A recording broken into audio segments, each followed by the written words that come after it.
Hello students, welcome to English class, chapter 1, the best Christmas present in the world, part 5. As we have studied earlier about the Hans Wolf, captain of German captain, and Jim McPherson, British captain, and his wife Connie, and about the Christmas celebration, how they were celebrating Christmas at the war, in between the war. Now we will continue. Then someone I don't know who bought out a football. Great coats were dumped in piles to make goalpost, and the next thing we knew, it was Tommy against Fritz out in the middle of no man's land. Hans Wolf and I looked on and cheered, clapping our hands and stamping our feet to keep out the cold as much as anything. There was a moment when I noticed our breaths mingling in the air between us. He saw it too and smiled. Jim McPherson, he said after a while, I think this is how we should resolve this war. A football match. No one dies in football match. No children are orphaned, or no wives become widows. I had preferred cricket, I told him. Then we Tommies could be sure of winning probably. We laughed at that, and together we watched the game. Sad to say, Connie Fritz won 2-1, but as Hans Wolf generously said, our goal was wider than theirs, so it wasn't quite fair.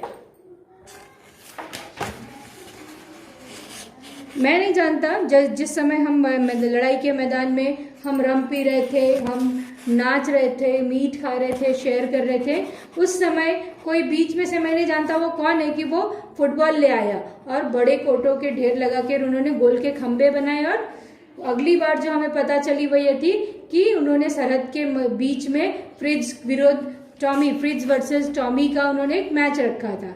Hence wolf और मैं हाथों से ताली बजाते हुए, अपने पैरों से स्टंपिंग पटकते हुए, सर्दी को दूर भगाते हुए हम देख रहे थे, और उनकी जय घोष या वो जो एक दूसरे को चीयर अप कर रहे थे, उसको हम सुन रहे थे।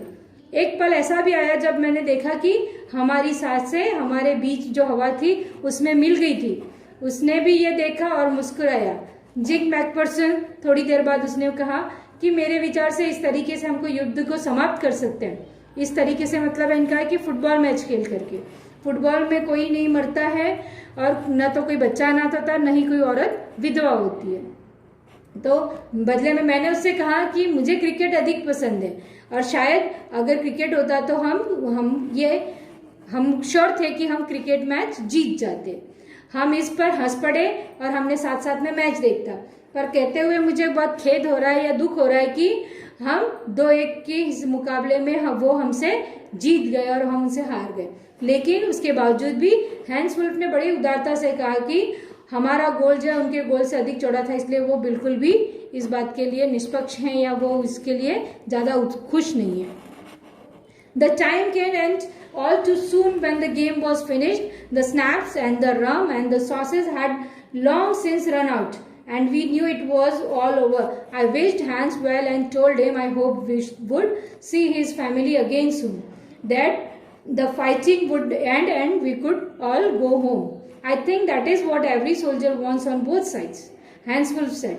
Take care, Jim McPherson. I shall never forget this moment, nor you. He saluted and walked away from me slowly, unwillingly. I felt.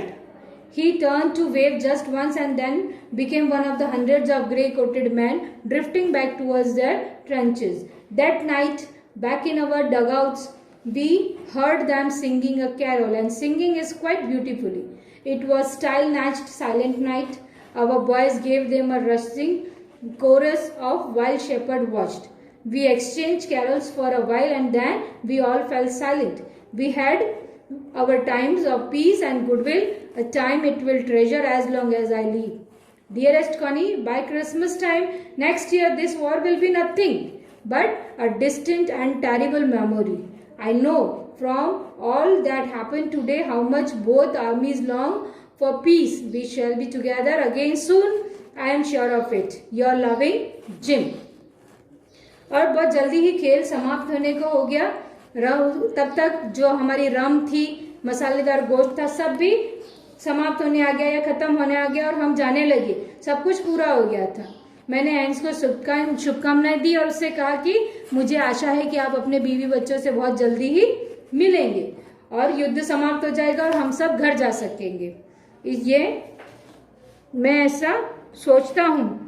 ऐसी मैंने उनको प्रत्येक सैनिक यही चाहता है कि जल्दी से लड़ाई खत्म हो जाए, हम सब अपने अपने घर पहुंच जाए। हैंस वुल्फ ने मुझसे कहा कि अपना ख्याल रखना जिम मैकफर्सन, और मैं ये पल जो है वो कभी नहीं भूलूंगा और नहीं मैं आपको भूलूंगा। उसने मुझे सलाम किया और वो धीरे धीरे चल पड़ा, लेकिन ऐसा लग रहा था कि वो अपनी इच्छा के विरुद्ध, अपनी अनिच्छा से वो वहां पर जा रहा है। ऐसा मुझे उसको देखकर अनुभव हुआ। एक बार फिर वह विदा होने के लिए उसने बाय कहने के लिए पीछे मुड़ा और उसने मुझे अपना हाथ हिलाया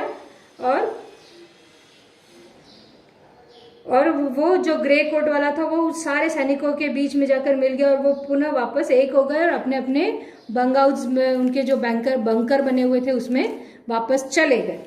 फिर उस शांत रात्रि में हमने सुना कि उनके जो सैनिक थे वो क्रिसमस के कैरल्स, यानी क्रिसमस पर जो एक तरह का गीत गाया जाता है उसको कैरल्स बोलते हैं, उस क्रिसमस कैरल्स को गा रहे थे।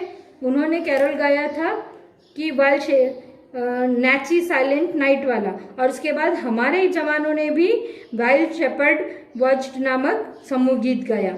हमने थोड़ी देर तक एक दूसरों के साथ क्रिसमस के कैरल का आदान प्रदान किया और फिर हम सब चुप हो गए और हमारे शांति और सद्भावना का जो समय था वो खत्म हो गया। अब वो एक ऐसा समय था जो जीवन भर मेरे साथ एक खजाने की तरह, मेरे जिम अपनी बीवी से कह रहा है कि मुझे, मेरे लिए वो समय इतना कीमती था कि वो एक खजाने की तरह हमेशा मेरे दिल में रहेगा। डियर कॉनी, प्रिय कॉनी, मुझे ऐसा लगता है कि अगले साल क्रिसमस तक तो ये जो लड़ाई है ये तो खत्म हो जाएगी, लेकिन इसकी जो बुरी भयानक यादें हैं उनको कुछ नहीं होगा, वो तो ऐसे ही रहने वाली। आज जो कुछ भी हुआ इसके लिए मैं जानता हूँ कि दोनों सेनाएं शांति के, इससे मुझे ऐसा लगता है कि दोनों ही तरफ के सैनिक या सेनाएं हैं वो कितना शांति को पसंद करते हैं या शांति चाहते हैं। हम जल्दी पुनः साथ होंगे, मुझे ऐसा विश्वास है।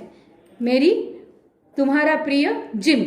ऐसे करते हुए यहाँ जिम का लेटर जो है वो खत्म हो जा रहा है, उनका जो पत्र है वो खत्म हुआ। इसके नेक्स्ट पार्ट जो है हम इसके आगे का हिस्सा हम नेक्स्ट पार्ट में पढ़ेंगे। We will continue in the next part. Okay, good bye.